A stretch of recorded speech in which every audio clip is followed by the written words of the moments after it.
பிரியமானவர்களே, எல்லோரும் சுகமாக இருப்பீர்கள் என்று விசுவாசிக்கிறேன். மீண்டும் ஒரு புதிய நாளிலே உங்களோடு இணைவதிலே தேவனுக்கு நன்றி செலுத்துகிறேன்.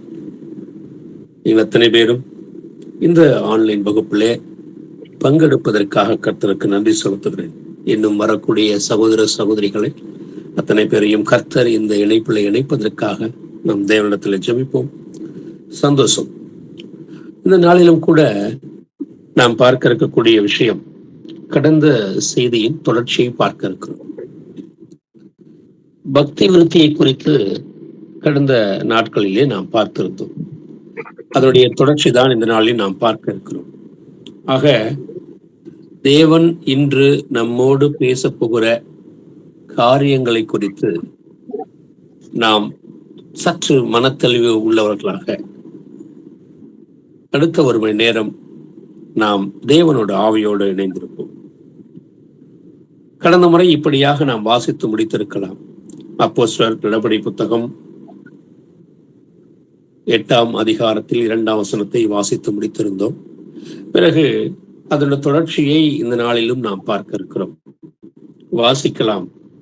அப்போஸ்தலர் நடபடிகள் புத்தகம் 10ஆவது அதிகாரம் 2ஆவது வசனம் 7ஆவது வசனம். அவன் தேவ பக்தி உள்ளவனும் தன் வீட்டார் அனைவரோடும் தேவனுக்கு பயந்தவனுமாயிருந்து ஜனங்களுக்கு மிகுந்த தர்மங்களை செய்து எப்பொழுதும் தேவனை நோக்கி ஜெபம் பண்ணி கொண்டிருந்தான். கொர்நேலியு தன்னுடனே பேசின தேவதூதன் போன பின்பு தன் வீட்டு மனுஷரில் 2 பேரையும் தன்னிடத்தில் சேவிக்கிற போர் சேவகரில் தேவ பக்தி உள்ள ஒருவனையும் அழைத்து, ஆமென். சற்று கவனிங்கள். உங்களுடைய பக்தி விருத்தி எந்த அளவுக்கு இருக்கிறது என்பதை நாம் ஆராய போகிறோம். இங்கே வாசிக்கப்பட்ட வசனம் அப்போஸ்தலர் 10ஆம் அதிகாரம் 2ஆவது வசனம் சொல்லுகிறது. கொர்நேலியு குறித்து இங்கே வசனம் பேசுகிறது. அவன் தேவ பக்தி உள்ளவனும் தன் வீட்டார் அனைவரோடும் தேவனுக்கு பயந்தவனுமாயிருந்து ஜனங்களுக்கு மிகுந்த தருமங்களை செய்து எப்போதும் தேவனை நோக்கி ஜெபித்துக் கொண்டிருந்தான் என்று வேதம் சொல்கிறது. கவனிங்கள். கொர்நேலியு எப்படிப்பட்ட ஒரு நபராக இருக்கிறான் என்று வேதம் நமக்கு காட்டி கொடுக்கிறது. அவன் தேவன் மீது வைத்திருக்கக்கூடிய அன்புள்ள ஒரு நபராக இருக்கிறான். இங்கே தேவன் மீது அன்பு வைப்பீர்கள் என்றால், பக்தி என்றால் அன்பு, மற்றொன்று கீழ்ப்படிதல் என்று பொருள். ஆக தேவனுக்கு கீழ்ப்படுகிறவர்களாக நீங்கள் இருப்பீர்கள் என்றால், நீங்கள் உங்கள் வீட்டார் அனைவரோடும் தேவனுக்கு பயந்தவர்களாகத்தான் இருப்பீர்கள். இது முதல் காரியம். 2ஆவது காரியம், தேவனுக்கு நீங்கள் பயப்படுகிறவர்களாக இருப்பீர்கள் என்றால், வசனத்தின்படியே பார்ப்போம் என்றால், நீங்கள் ஜனங்களுக்கு மிகுந்த தருமங்களை செய்யக்கூடிய நபராக இருப்பீர்கள். எப்படி? வேத வசனத்தின் அடிப்படையில் நீங்கள் எதை செய்தாலும் கிறிஸ்துவின் நாமம் மகிமைக்கென்றே செய்யுங்கள் என்று வேதம் சொல்லிக் கொடுக்கிறது. ஆக அதன் அடிப்படையில் தேவனுக்கு உங்கள் வீட்டார் அனைவரோடும் பயந்தவர்களாக இருக்கக்கூடிய நீங்கள், தேவனுடைய கட்டளையை அப்படியே பின்பற்றக்கூடிய நீங்கள் எப்பொழுதும் தேவனை நோக்கி ஜெபிக்கக்கூடிய பிள்ளைகளாகவும் இருப்பீர்கள். ஆக இங்கே நம்முடைய தேவ பக்தி, தேவனுடைய அந்த அன்புக்கு நேராக நாம் திரும்புவோம் என்றால், என்னுடைய ஒவ்வொரு கிரியையும் ஒவ்வொரு செயல்பாடும் விருத்தி அடைந்து கொண்டே, அதாவது வளர்ச்சியை நோக்கி பயணிப்பதாகவே இருக்கும். அப்படித்தான் 7ஆம் வசனம் வாசிக்கும் பொழுது, அப்போஸ்தலர் புத்தகம் 10ஆம் அதிகாரம் 7ஆம் வசனத்திலே, கொர்நேலியு தன்னுடனே பேசின தூதன் சென்ற பின்பு தன் வீட்டு மனுஷரில் 2 பேரையும் யாரிடத்திலே அனுப்புகிறான்? பேதுரு என்கிற ஒரு மனிதனை சந்திக்க வேண்டும் என்பதற்காக பேதுரு என்கிற மனிதனை அழைப்பித்து கொண்டு வந்து, இன்னும் தேவ திட்டங்களை, காரியங்களை குறித்து நீ தெரிந்து கொள்ள வேண்டும் கொர்நேலியு என்று தேவதூதன் சொன்னபடியினால் இவன் யாரை அனுப்புகிறான்? தன் வீட்டு மனுஷனில் 2 பேரையும். ஏனென்றால் இவன் ஏற்கனவே 2ஆம் வசனம் சொல்லிக் கொடுக்கிறது, தேவனுக்கு பயந்தவனாக இருக்கிறான். நீங்கள் கவனிக்க வேண்டும். ஆக தேவனுக்கு பயந்தவனாக இருக்கக்கூடிய இந்த மனுஷனிலிருந்து தன் வீட்டில் 2 பேரை அவன் அனுப்புகிறான். அது மாத்திரமல்ல, இங்கே கவனிக்க வேண்டிய இன்னொரு விஷயம், இந்த கொர்நேலியு என்ன செய்கிறான்? கவனிங்கள். தன்னிடத்தில் சேவிக்கிற போர் சேவகரில் தேவ பக்தி உள்ள ஒருவனையும் அழைத்து, ஆக தன்னிடத்திலே அவர் சேவிக்கக்கூடிய கிட்டத்தட்ட ஒரு 100க்கு அதிபதி, 100 நபர்களுக்கு அதிபதியாக இருக்கக்கூடிய இந்த கொர்நேலியு அவர்களிடத்திலும் தேவனை குறித்து சொல்லி இருக்கிறான் என்பதை தாண்டி அவன் கிரியையிலே வாழ்ந்திருக்கிறான் என்பதுதான் பொருள். இங்கு வசனம் அப்படித்தான் சொல்கிறது. தன்னிடத்தில் சேவிக்கிற போர் சேவகரில் தேவ பக்தி உள்ள ஒருவனையும் அழைத்துதான் அங்கே பேதுருவிடத்திலே அனுப்பி வைக்கிறான். பிரியமானவர்களே, இங்கே நாம் பேச்சிலே அல்ல, தேவனுடைய கிரியை என்பது பலத்திலே இருக்கிறது, நம்முடைய கிரியையில் இருக்கிறது என்றுதான் வசனம் சொல்லிக் கொடுக்கிறது. ஆக நான் தேவ பக்தி உள்ள மனிதன் என்றால், என்னிடத்திலே பக்தி விருத்தி அடைந்திருக்கிறது என்றால், என்னை பார்க்கும் பொழுது கிறிஸ்துவன் என்கிற அடையாள குறியீடு எதுவாக இருக்கிறது என்றால், தலைக்கு தொப்பியோ கைக்கு ஜெபமாலையோ இல்லை விரல்களுக்கு மோதிரமோ அணிவது அல்ல. எது ஆவின் கனியாகிய அன்புதான், ஆவின் கனியாகிய சந்தோஷம்தான், ஆவின் கனியாகிய அந்த 9 வரைமுறைகளுக்குள் இருக்க வேண்டும் என்பதுதான் இங்கே கொர்நேலியு நமக்கு சொல்லிவிட்டு செல்கிற காரியம். ஆக என்னுடைய தேவ பக்தி எந்த அளவுக்கு இருக்கிறது என்பதை நாம் புரிந்து கொள்ள வேண்டும். தொடர்ந்து வாசிக்கலாம். அப்போஸ்தலர் புத்தகம் 13வது அதிகாரம் 43வது வசனம். ஜெப ஆலயத்தில் கூடின சபை கலைந்து போன பின்பு யூதரிலும் யூத மார்க்கத்தமைந்த பக்தி உள்ளவர்களிலும் அநேகர் பவுலையும் பர்னபாவையும் பின்பற்றினார்கள். அவர்களுடனே இவர்கள் பேசி தேவனுடைய கிருபையிலே நிலை கொண்டிருக்கும்படி அவர்களுக்கு புத்தி சொன்னார்கள். ஆமென். ஆமென். ஜெப ஆலயத்தில் கூடின சபை கலைந்து போன பின்பு, ஏனென்றால் இங்கே 13ஆம் அதிகாரம் நீங்கள் அப்போஸ்தலர் புத்தகத்தை வாசிப்பீர்கள் என்றால் பவுல் பல காரியங்களை குறித்து பேசிக் கொண்டு வருகிறார். பழைய ஏற்பாட்டு காரியங்களை குறித்து, அங்கே இருக்கக்கூடிய அங்க ராஜாக்கள் நிலைகள் என்ன, ஆபிரகாம் காலங்கள் என்ன அப்படின்ற வரிசைப்படியாக ஒவ்வொன்றை குறித்து சொல்லிக் கொண்டு வரும் பொழுது நீங்கள் உங்களுடைய புத்தகத்திலே வேதாகமத்திலே வாசித்துக் கொள்ளுங்கள். நான் அதை வேண்டுமானால் சொல்லிவிட்டு கடந்து போகிறேன். 38ஆம் வசனம் சொல்லுகிறது, அப்போஸ்தலர் புத்தகம் 13ஆம் அதிகாரத்திலே, சகோதரரே, இவர் மூலமாய் உங்களுக்கு பாவ மன்னிப்பு உண்டாகும் என்று அறிவிக்கப்படுகிறது என்றும். கவனியுங்கள் பிரியமானவர்களே, இந்த வகுப்பிலே நாம் கலந்து கொண்டிருக்கிறோம் என்றால் யார் மூலமாக நமக்கு மன்னிப்பு? ஆண்டவர் ரட்சகருமாய் இருக்கக்கூடிய இயேசு நாமத்தில் வெளிப்பட்ட அந்த மகா தேவன் மூலமாகத்தான், அவர் சிந்திய இரத்தத்தின் மூலமாகத்தான் நமக்கு மன்னிப்பு கிடைக்கிறது என்பதை நாம் இன்று அறிந்திருக்கிறோம். ஆக இதே செய்தியை தான் அன்று அங்க இருக்கக்கூடிய பட்டணத்து மக்களுக்கு அவன் அறிவிக்கும் பொழுது அவர்கள் என்ன செய்தார்கள்? அப்போஸ்தலர் புத்தகம் 14ஆம் அதிகாரம் 41வது வசனம். அப்போஸ்தலர் 13:41 வாசிக்கலாம். அரட்டைக்காரரே, பிரமித்து அழிந்து போங்கள். உங்கள் நாட்களில் ஒரு கிரியையை நான் நடப்பிப்பேன். ஒருவன் அதை உங்களுக்கு விவரித்து சொன்னாலும் நீங்கள் விசுவாசிக்க மாட்டீர்கள் என்று சொல்லி இருக்கிறபடி உங்களுக்கு நேரிடாதபடிக்கு எச்சரிக்கையா இருங்கள் என்றான். கவனிங்கள் பிரியமானவர்களே, என் பக்தி விருத்தி எப்படிப்பட்டதாக இருக்கிறது என்பதை குறித்து நான் பார்த்து கொண்டு வருகிறோம். நாம் ஏற்கனவே பார்த்த வசனம் அப்போஸ்தலர் 13ஆம் அதிகாரம் 43 சபை கலைந்து போன பிறகு யூத மார்க்கத்தில் அமைந்த பக்தி உள்ளவர்களிலும் அநேகர் பவுலையும் பர்னபாவையும் ஏனையா பின்பற்றினார்கள். அப்படி பின்பற்றின அவர்களிடத்தில் என்ன பேசினான் பவுல்? தேவனுடைய கிருபையிலே நிலைத்திருக்க வேண்டும் என்றும் அவர்களுக்கு புத்தி சொல்லக்கூடிய காரியம். ஏன் இந்த புத்தி சொல்கிறேன் என்றால், இவர்கள் ஏன் நிலைத்து நிற்கிறார்கள் என்றால், மேலே சொல்லப்பட்ட வசனம் போல 38 சொல்கிறது. அப்போஸ்தலர் 13:38 கவனிங்கள். இவர் மூலமாய் உங்களுக்கு பாவ மன்னிப்பு உண்டாகும். யார் மூலமாக? இயேசு கிறிஸ்து மூலமாக. ஆனால் என் பக்தி விருத்தி எந்த அளவிற்கு இருக்கிறது? அசட்டைக்காரரே பாருங்கள், வசனத்தை கவனிக்காதபடி. வசனம் சொல்லிக் கொடுக்கும் பொழுது கேட்பதை தாண்டி அதை நடைமுறை வாழ்க்கையிலே பின்பற்றாதபடி, அதற்கு வேதம் பயன்படுத்துகிற மிக கடுமையான ஒரு தமிழ் சொல் என்னவாக இருக்கிறது? அசட்டைக்காரரே பாருங்கள், பிரமித்து அழிந்து போங்கள். மிகவும் கேட்பதற்கு கடினமாகத்தான் இருக்கும். ஆனால் உங்கள் நாட்களில் ஒரு கிரியை நான் நடப்பிப்பேன், ஒரு கிரியையை நான் நடப்பிப்பேன் என்று சொல்லிவிட்டுத்தான் அடுத்து கர்த்தர் பயன்படுத்துகிற வார்த்தை, அதை ஒருவன் உங்களுக்கு விவரித்து சொன்னாலும் நீங்கள் எப்படி விசுவாசிக்க மாட்டீர்கள். இன்று நாம் வேதத்தை மிகவும் அழகாக பகுத்து சகோதரர்கள் நமக்கு சொல்லிக் கொடுக்கிறார்கள். வேதத்தின் ஒவ்வொரு பொருளும் ஒவ்வொரு அங்கமும் என்ன விஷயத்தை சொல்லிக் கொடுக்கிறது என்பதை நாம் மிகவும் கவனித்து அதன்படி நீங்கள் இன்று செயல்முறைப்படுத்திக் கொண்டிருக்கிறீர்கள். ஆக தேவனுடைய வசனம் உங்களுக்குள்ளே ஞானத்தோடும் பரிபூர்ணமாக இருக்கிறது. மற்றொன்று, அப்படி இருக்கும் பட்சத்திலே நீங்கள் எதை போதிக்கிறீர்கள்? சங்கீதங்களினாலும் கீர்த்தனைகளாலும் ஞான பாட்டுகளினாலும் நீங்கள் மற்றவர்கள் என்று தாண்டி ஒருவருக்கொருவர், ஒரு பெரிய கூட்டம் என்பதை தாண்டி இங்க வசனம் சொல்கிறது ஒருவருக்கு ஒருவர் போதித்து. அதைத்தானே நாம் வீட்டுக்கூடுகையிலே கூடும்பொழுது வசனம் சொல்லிக் கொடுக்கிறது. எபிரேயர் 10:24 அன்புக்கும் நற்கிரைகளுக்கும் நாம் ஏவப்படும்படி ஒருவரை ஒருவர் கவனித்து. ஆக என் கண்ணிற்கு முன்னதாக யார் இருக்கிறார்களோ அவர்களை நான் சந்திக்கக்கூடிய வாய்ப்பு வசனம் முழுமையாக தெரிய ஆரம்பித்த பிறகு. இல்லை என்றால் நான் ஒரு ஞாயிற்றுக்கிழமை கிறிஸ்தவனாகத்தான் இன்றும் இருந்திருப்பேன். அப்படி இருந்து கொண்டு ஒருவருக்கொருவரை சந்திக்கும் போது போதித்து அங்கு நான் என்ன சொல்லிக் கொடுக்கிறேன்? புத்தி சொல்லிக் கொடுக்கிறேன். இப்போ யோசித்து பாருங்கள், உங்கள் இருதயத்தில் இருந்து எப்படி வரும் பாடல்? உங்கள் இருதயத்தில் கர்த்தரை பக்தியுடன் அன்போடு பாடக்கூடிய அந்த நிலை. இன்று கிறிஸ்தவம் என்கிற பெயரிலே, கிறிஸ்துவ பாடல் என்கிற பெயரிலே ராப் பாடல்கள் பாடப்பட்டு வருகின்றன. புதிய புதிய இசையை கண்டுபிடித்து விட்டோம் என்று சொல்லிக்கொண்டு மனதை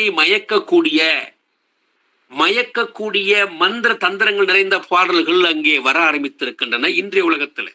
ஆனால் கர்த்தர் சொல்லுகிற விஷயம், எனக்குள் என் வசனம் ஞானத்தோடு இருக்கும் என்றால், அங்கே போதித்து சொல்லக்கூடிய புத்தி சொல்லுதல் இருக்கும் என்றால், இப்போது நான் கர்த்தரை எப்படி பக்தியோடு பாட ஆரம்பிப்பேன். நான் பாடுகிற ஒவ்வொரு பாடலும் எப்படி இன்னொரு சகோதரனை மனம் திரும்புவதற்குத்தான் இருக்குமே தவிர, தன்னை மறந்து, மனதை மறந்து, உலகத்தை மறந்து, என்னுடைய நிலையை மறந்து நான் பாடுகிற நபராக இருக்க மாட்டேன். கர்த்தரை உணர்ந்து பாடுகிற பாடலாக இருக்க வேண்டுமே தவிர, என்னை மறந்து பாடுகிறேன் என்றால் நான் இந்த உலகத்தில் எப்படிப்பட்ட நபராக இருப்பேன்? உலகத்தோடு ஒத்த வேஷம் தரிக்க வேண்டிய நிலைதான் ஏற்படும்.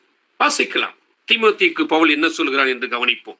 1 தீமோத்தேயு 2:10 வாசிக்கலாம். தகுதியான வஸ்திரத்தினாலும் ஞானத்தினாலும் தெளிந்த புத்தியினாலும் தேவ பக்தி உள்ளவர்கள் என்று சொல்லிக் கொள்ளுகிற ஸ்திரீகளுக்கு ஏற்றபடியே நற்கிரிகளினாலும் தங்களை அலங்கரிக்க வேண்டும். ஆமேன். எப்படி சொல்கிறது வசனம் கவனிங்கள். 1, தகுதியான வஸ்திரம்.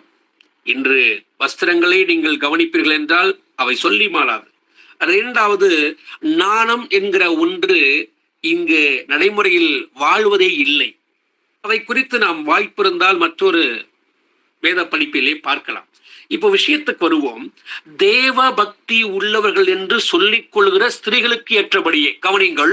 ஆக தேவ பக்தி உள்ளவர்கள் என்று சொல்லும் அளவிற்கு சில ஸ்திரீகள் வாழ்ந்திருக்கிறார்கள். அந்த ஸ்திரீகளிடத்தில் என்ன இருந்ததாம்? நற்கிரியைகள் இருந்தது. அதனால்தான் தங்களை அலங்கரித்தார்கள். நன்றாக கவனிங்கள். தேவனுக்கு நீங்கள் உண்மையாக இருப்பீர்கள் என்றால், தேவன் மீது வைக்கிற அன்பு உண்மையாக இருக்கும் என்றால், இங்கே நற்கிரியை என்கிற ஒரு விஷயம் எழுதப்பட்டிருக்கிறது. இங்கே தேவ பக்தி உள்ளவர்கள் என்று சொல்லிக் கொள்கிற ஸ்திரீகளுக்கு ஏற்றபடி நீங்கள் என்ன செய்ய வேண்டுமாம்? நற்கிரிகளினாலும் தங்களை அலங்கரிக்க வேண்டும். மேலே சொன்ன விஷயங்களை தாண்டி இந்த நற்கிரி என்கிற விஷயம் நீங்கள் ஏற்கனவே கொர்நேலியு புத்தகத்தில் வாசித்திருப்போம். கொர்நேலியு குறித்து சொல்லும் பொழுது அப்போஸ்தலர் 10 அவன் எப்படி தேவனுக்கு பயந்தவனாகவும் மிகுந்த தான தர்மங்களை செய்கிறவனாகவும் இருந்தான் என்று வாசித்திருப்போம் அல்லவா? ஆக தேவனுக்கு பயந்து பயபக்தியோடு இருக்கிற ஒவ்வொருவரும் என்ன செய்வார்கள்? நற்கிரியைகளை செய்ய ஆரம்பிப்பார்கள். இங்க விஷயம் அதுதான். இப்போ நற்கிரியை செய்ய ஆரம்பிக்கும் பொழுது என்னுடைய பக்தி விருத்தி என்னவாகிறது? வளர்ச்சியை நோக்கி.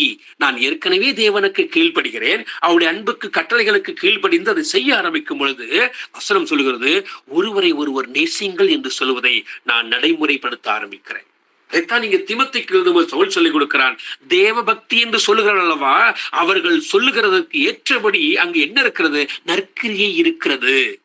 நீங்கள் மேலுமாக கூட்டிக் கொள்ளுங்கள். அந்த நற்கிரிக்கு மேலாக தகுதியான வஸ்திரம் இருக்கிறது, தகுதியான நாணம் இருக்கிறது. இன்று அச்சம், மடம், நாணம் என்று சொல்லுகிற எந்த ஒரு விஷயமும் இல்லை. ஆனால் இங்கே தேவபக்தி உள்ளவர்களிடத்திலே அது கண்டிப்பாக இருக்கிறது. உங்களிடத்திலும் இருக்கிறது, என்னிடத்திலும் இருக்கிறது. கர்த்தர் அதைத்தான் வெளிப்படுத்துகிறார். வாசிக்கலாம் தொடர்ந்து 1 தீமோத்தேயு புத்தகம் 4:7-8 வாசிக்கலாம். சீர்கேடும் கிளவிகள் பேச்சுமாய் இருக்கிற கட்டுக்கதைகளுக்கு விலகி தேவ பக்திக்கு ஏதுவாக முயற்சி பண்ணு. சரீர முயற்சி அற்ப பிரயோஜனம் உள்ளது. தேவ பக்தியானது இந்த ஜீவனுக்கும் இதற்கு பின்வரும் ஜீவனுக்கும் வாக்குத்தத்தம் உள்ளதாகையால் எல்லாவற்றிலும் பிரயோஜனம் உள்ளது. ஆமென். ஆமென். தீமோத்தேயுக்கு எழுதும் பொழுது பவுல் ஏற்கனவே 1 தீமோத்தேயு 2:10 ஒரு மிகப்பெரிய விஷயத்தை பயன்படுத்தி இருக்கிறார். அப்படி பயன்படுத்திய பிறகு 4 ஒரு விஷயத்தை இன்னும் ஆழமாக பதிவு செய்கிறான். எப்படி? கிழவிகள் பேச்சு எப்பொழுதும் என்னவாக இருக்கிறதாம்? அது சீர்கேடாக இருக்கும். நீங்கள் கவனித்துக் கொள்ள வேண்டும். சீர்கேடும் கிழவிகள் பேச்சுமாய் இருக்கிற கட்டுக்கதைகள் எப்பொழுதுமே அது சீராக இருக்காது, அது கேடை உண்டாக்கும். எது? பழைய விஷயங்களை குறித்து பேசுவது. நியாயப்பிரமாணம் புதிய உடன்படிக்கையின்படி எங்கு இருக்கிறதோ அது அங்குதான் இருக்க வேண்டும். புதிய உடன்படிக்கையில் தசமபாகம் இல்லை என்று சொல்லும் பொழுது அதை நாம் சரியாக வசனத்தின்படி ஏற்றுக்கொள்கிறோம். ஆக இது இந்த காரியத்தை குறித்து இன்னொரு விஷயம் தெளிவுபடுத்த வேண்டும் என்றால், ஏற்கனவே பார்த்தது போல வசனத்தின்படி சரீரமாக ஆலயத்தில் கர்த்தர் வாசம் செய்கிறார் என்றால் 1 தீமோத்தேயு 3:17 இல்லை 1 தீமோத்தேயு 6 நீங்கள் வாசிப்பீர்கள் என்றால், இல்லை 2 தீமோத்தேயு 6 14 கடைசி வரை வாசிப்பீர்கள் என்றால், எல்லாம் சொல்கிறது நீங்களே தேவனுடைய ஆலயம் என்று சொல்லிக் கொடுக்கிறது. ஆக இதை விட்டு இல்லை கட்டிடம்தான் ஆலயம் என்று சொல்லுவோமானால் அது என்னவாக இருக்கிறது? சீர்கேடாக இருக்கிறது.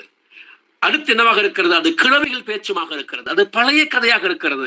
இதை விட்டு நான் இப்ப என்ன செய்ய வேண்டும்? தேவனுக்கு ஏற்றபடி முயற்சி பண்ணு, அவருடைய பக்திக்கு ஏற்றபடி, அவரை சார்ந்து இருக்கக்கூடிய கட்டளைகளுக்கு கீழ்ப்படுகிறபடி சொல்லிவிட்டு அடுத்த ஒரு வார்த்தையை சொல்கிறான். நீங்கள் அப்படி செய்யும் போது மாம்சத்தில் முயற்சி செய்யாதீர்கள் என்று கண்டிப்பை பயன்படுத்துகிறான். எப்படி? சரீர முயற்சியும் அற்ப பிரயோஜனம் உள்ளது. அது என்ன? சரீர முயற்சின்னு சொல்லிவிட்டு பிரயோஜனம் உள்ளது என்று சொல்லிவிட்டு இடையில்லை அற்பம் என்று வார்த்தை பயன்படுத்துகிறார் கர்த்தர். கவனிங்கள், சரீர முயற்சி எப்பவாக இருக்கிறது? ஒன்று, அற்பம் என்கிற தமிழ் வார்த்தைக்கு இன்னொரு பொருள் பார்ப்பீர்கள் என்றால், ஒன்று இழிவு, இல்லை என்றால் கேவலம், சிறுமை என்கிற தமிழ் வார்த்தை அதற்கு பொருள் தருகிறது. ஆக சரீர முயற்சி எப்பொழுதும் அழிவை நோக்கி கொண்டு போகும், இழிவை நோக்கி கொண்டு போகும். அது கேவலம் இச்சை என்கிற ஒரு விஷயத்தை நோக்கி கொண்டு போகிறது. அது பிரயோஜனம் அற்றது. ஆனால் தேவனுக்கு நீங்கள் கீழ்ப்படிவீர்களானால் அங்கே கர்த்தர் மிக தெளிவாக நமக்கு கொடுக்கிற விஷயம் கவனியுங்கள். இந்த ஜீவனுக்கும் நீங்கள் கவனித்துக் கொள்ளுங்கள் பிரியமானவர்களே, நீங்கள் தேவனுக்கு கீழ்ப்படுவீர்கள் என்றால், மாம்சத்தில் தேவனுக்கு கீழ்ப்படுகிறவர்களுக்கு இந்த ஜீவனுக்கும் இதற்கு பின்வரும் ஜீவனுக்கும் அது வாக்கு கொடுத்திருக்கிறார். அதுதான் பிரயோஜனம் உள்ளது. ரோமர் புத்தகம் 6 கடைசி 2 வசனத்தை வாசிக்கலாம். இப்பொழுது நீங்கள் பாவத்தினின்று விடுதலையாக்கப்பட்டு தேவனுக்கு அடிமைகளானதினால் பரிசுத்தமாகுதல் உங்களுக்கு கிடைக்கும் பலன். முடிவோ நித்திய ஜீவன். பாவத்தின் சம்பளம் மரணம், தேவனுடைய கிருபை வரமோ நம்முடைய கர்த்தராகிய இயேசு கிறிஸ்துவினால் உண்டான நித்திய ஜீவன். ஆமென். ஆமென். இப்பொழுது புரிகிறதா? சரீர முயற்சி அற்ப பிரயோஜனம் உள்ளது. தேவ பக்தியானது இந்த ஜீவனுக்கும் பின்வரும் ஜீவனுக்கும் வாக்குத்தத்தம் உள்ளதாக இருக்கிறது. இதுதான் பிரயோஜனம். இதை அப்படியே இதோடு ஒப்பிடுவோம் என்றால், கவனிங்கள், இந்த ரோமருக்கு எழுதும் போது 6 பல காரியங்களை அவன் செய்கிறான், அவன் சொல்லிக் கொடுக்கிறான். ரோமர் புத்தகம் 6:18 வாசிப்பீர்கள் என்றால், பாவத்தினின்று நீங்கள் விடுதலையாக்கப்பட்டு நீதிக்கு அடிமைகள் ஆனீர்கள். ஐயா, நீ இந்த உலகத்திலே வாழ்ந்த பொழுது, தேவனை அறியாத பொழுது நீ எதற்கு அடிமையாக இருந்தாய்? இந்த உலகத்துக்கு அடிமையாக இருந்தாய். அதனால் உனக்கு என்ன கிடைத்தது? மரணம் தான் கிடைத்தது. ஆனால் நீங்கள் தேவனுக்கு அடிமைகளாக உங்கள் சரீரத்தின் மூலமாக, ஏனென்றால் உங்கள் சரீரத்தை ஜீவ பலியாக ஒப்புக் கொடுக்க வேண்டும் என்று ரோமர் புத்தகம் 12 முதல் 2 வசனங்கள் சொல்லிக் கொடுக்கிறது. கவனித்துக் கொள்ளுங்கள். நேரம் இருந்தால் நீங்கள் உங்கள் வீட்டில் எடுத்து வாசித்து பாருங்கள். ரோமர் புத்தகம் 12 முதல் 2 வசனங்கள். ஆக உங்கள் சரீரத்தை தேவனுக்கு முழுமையாக நீங்கள் ஒப்புக் கொடுக்கிறீர்கள் என்றால், இங்கே வசனம் சொல்லிக் கொடுப்பது போல இந்த ஜீவனுக்கும் இனிவரும் ஜீவனுக்கும் வாக்குத்தத்தம் உள்ளவையாக இருக்கிறபடியால் முதலில் என்ன கிடைக்கிறது? 23 சொல்லுகிறது. ரோமர் புத்தகம் 6:23 தேவனுடைய கிருபை வரமோ நம்முடைய கர்த்தராகிய இயேசு கிறிஸ்துவினால் உண்டான நித்திய ஜீவன்.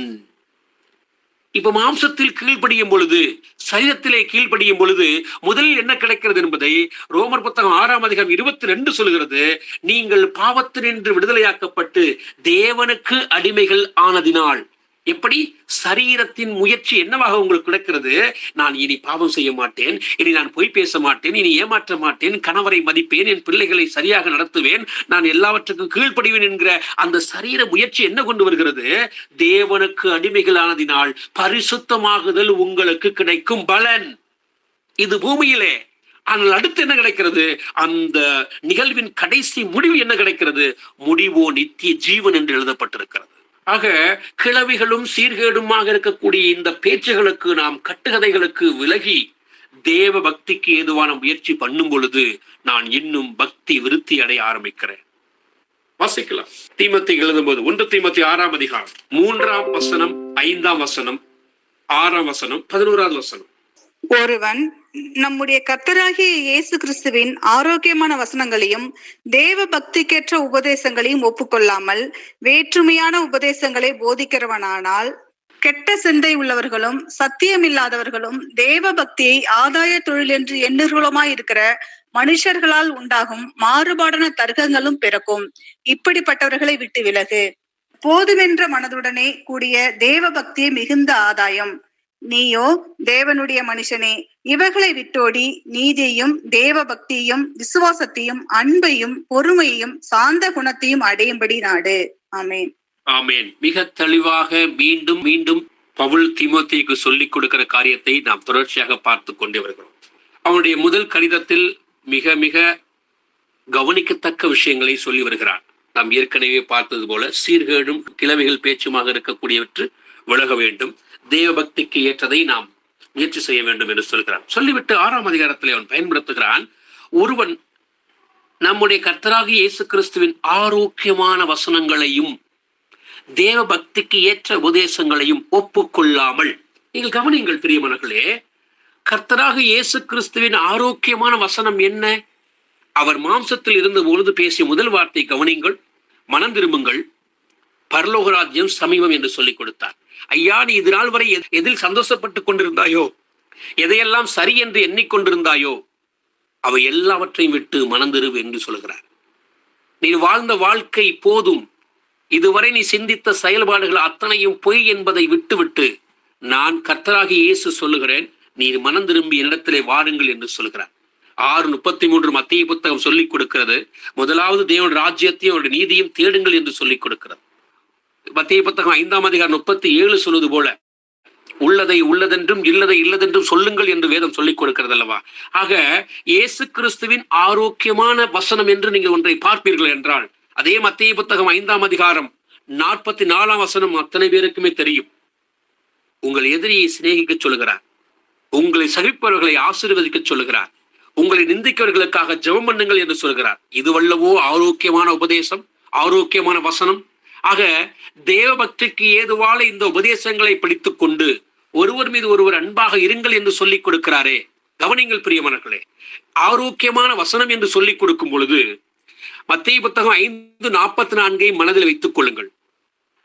தேவ பக்திக்கு ஏதுவாக நான் உபதேசம் பண்ண வேண்டும் என்றால், கவனிங்கள், தேவ பக்திக்கு ஏற்ற உபதேசம் எதுவென்றால், யோவான் புத்தகம் 13ஆம் அதிகாரம் 34-35 சொல்வது போல, நான் உங்கள் அன்பா இருந்தேன், நீங்களும் அன்பாக இருங்கள். எப்படி? நான் உங்கள் மீது அன்பு செலுத்தியது போன்று நீங்கள் அன்பாக இருங்கள் என்று சொல்லுகிறார். இது புதிய உபதேசம் என்று சொல்லிக் கொடுக்கிறார். ஆக இந்த உபதேசத்திற்கும் இந்த வசனங்களுக்கும் நேராக நாம் போகாமல், இதை ஒப்புக்கொள்ளாமல், வேற்றுமையான உபதேசங்களை போதிக்கிறவராக இல்லாமல், ஒரு போதகர் என்பவன் இதை குறித்து தான் போதிக்க வேண்டும், இதுதான் ஆரோக்கியமான உபதேசம். ஏனென்றால் தேவனுடைய ஆவி வரும்பொழுது, பரிசுத்தாவியானவர் வரும்பொழுது பாவத்தை குறித்தும் நீதியை குறித்தும் நியாய தீர்ப்பை குறித்தும் கண்டித்து உணர்த்துவார் என்றுதான் வேதம் எழுதியிருக்கிறது. நீங்கள் வாளாகாமல் தலையாக இருப்பாய் என்று இஸ்ரேல் மக்களுக்கு சொல்லப்பட்ட விஷயத்தை தூக்கி தலையில் வைத்துக் கொண்டு நான் பாவத்திலே இருப்பேன் என்று அலம்பிடிக்கக்கூடிய நபர்களுக்கு அல்ல. நீங்கள் சீழ்பிதுக்கப்பட்டு காயம் கட்ட வேண்டும் என்பதுதான் வேதவசனம். மனம் திரும்பி இயேசுவை ஏற்றுக்கொள்ள வேண்டும் என்பதுதான் வேதவசனம். ஆக அதை விட்டு நான் பாவத்தில் இருப்பேன், வசனத்தை தெரிந்து கொள்வேன் என்பதல்ல. அப்படி இருந்தால் எப்படி பக்தி விருத்தி அடைய முடியும்?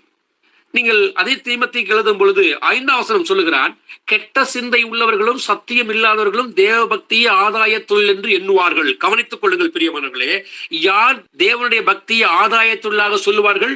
ஒன்று, கெட்ட சிந்தை இருக்க வேண்டும். இன்னொன்று, கெட்ட சிந்தை இருக்குமானால் அவர்களிடத்திலே சத்தியம் இருக்காது. இவர்கள்தான் தேவனை சொல்லிக் கொண்டு கர்த்தராகிய இயேசு என்று சொல்லிக் கொள்வார்கள், சபை நடத்துவார்கள். ஆனால் அவர்கள் இதை ஆதாய தொழிலாகத்தான் பார்ப்பார்கள். அப்படிப்பட்டவர்களால் என்ன பிறக்கும்? மாறுபாடான தர்க்கங்கள் பிறக்கும். இவர்களை விட்டு விலகு என்று கர்த்தர் சொல்லிக் கொடுத்தார்.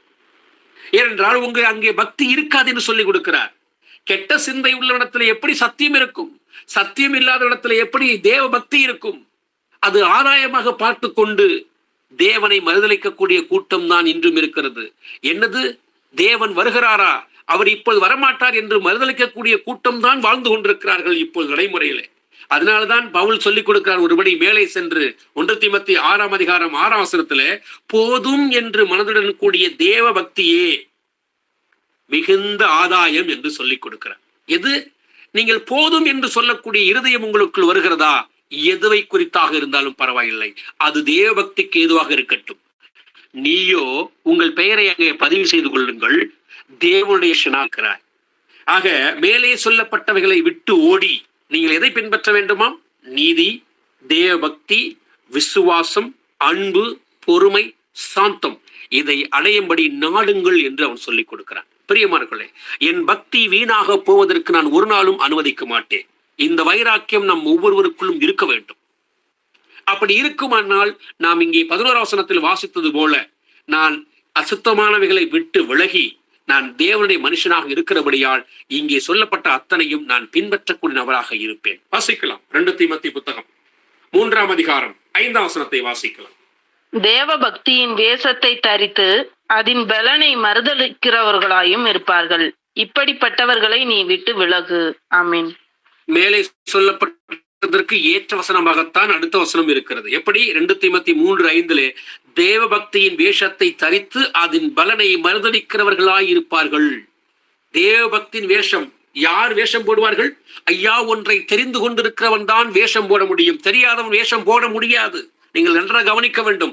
எந்த ஒரு விஷயம் ஒரு மனிதனுக்கு நன்றாக தெரிந்திருக்கிறதோ, ஆழமாக தெரிந்திருக்கிற விஷயமோ, அதிலே ஒரு புரட்டும் ஒரு பொய்யும் ஒரு விஷயம் உருவாகும் என்றால் அங்கே வேஷம் இருக்கிறது. அதனால்தான் ரோமருக்கு எழுதும் போது 12 அதிகாரம் 2 வசனத்திலே பவுல் பதிவு செய்கிறான். ரோமருக்கு எழுதும் போது எப்படியாம்?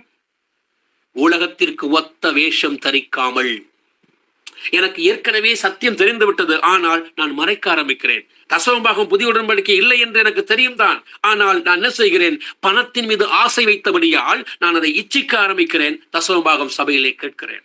மனுஷ கையால் கட்டப்பட்ட ஆலயத்தில் கர்த்தர் இல்லைதான், ஆனால் இல்லை ஆலயம் என்று இருக்கிறது என்று சொல்லி நான் என்ன செய்கிறேன்? வஞ்சிக்க ஆரம்பிக்கிறேன். அப்போ தேவபக்தியின் வேஷத்தை தரித்துக் கொண்டு நான் வேஷம் போட ஆரம்பிக்கிறேன். எப்படி? தேவனுடைய ஊழியக்காரன் என்று சொல்லிக்கொண்டு பொய் சொல்லி இந்த உலகத்தை ஏமாற்றுகிறேன். ஆனால் உண்மையிலே கஷ்டப்படக்கூடிய ஊழியர்கள் இருக்கிறார்கள். சத்தியத்திற்கு சத்தியமாக வாழக்கூடிய சகோதர சகோதரிகள் ஊழியம் பார்த்து கொண்டிருக்கிறார்கள். யோசித்து பாருங்கள், இதுவா அதுவா என்பதுதான் இங்கே முக்கியம். ஆனால் வசனம் சொல்லிக் கொடுக்கிறது, வசனத்தை சத்தியத்தை ஏற்றுக்கொண்டு அதை மறுதலிக்கக்கூடிய கூட்டம் தான் இன்று இருக்கிறது.